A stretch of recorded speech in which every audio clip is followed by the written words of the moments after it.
Dans cet exercice, il vous est demandé de donner les équations de dissociation dans l'eau de différents composés ioniques. On voit ici qu'il s'agit de composés ioniques. Dans le premier cas, vous avez affaire à des métaux, forcément ioniques. Et puis, ici, vous avez affaire à un acide, ionique également, métal et en plus hydroxyde, ionique également. On retrouve ici les trois familles qui sont ioniques, les sels, les acides et les hydroxydes. Dans le cas de l'acide, il n'y aura pas besoin d'aller vérifier sa solubilité dans l'eau. Tous les acides sont solubles dans l'eau.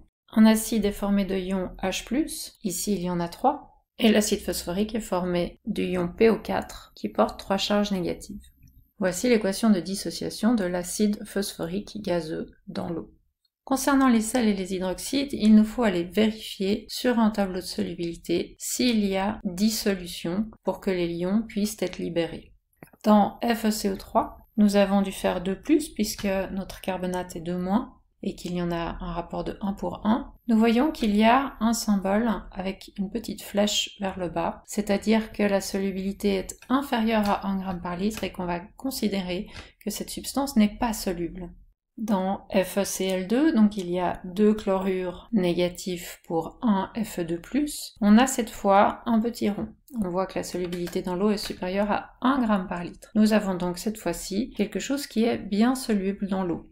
Enfin, concernant le CaOH2, eh bien, nous avons cette fois-ci à l'intersection des deux colonnes un petit rond, ce qui signifie que nous avons à nouveau quelque chose qui est soluble dans l'eau.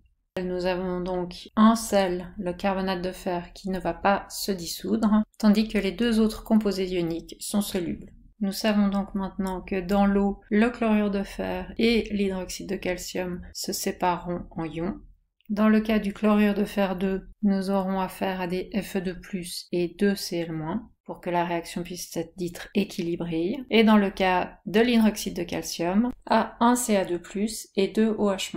Pour la petite histoire, nous avons donc ici une substance qui devrait être, selon Bronsted, neutre, puisqu'il n'y a pas de ion H+, ou de ion H- qui sont libérés. Ici, une substance qui sera acide, du fait de la présence des ions H+, et ici, une substance qui sera basique, du fait de la présence des ions OH-.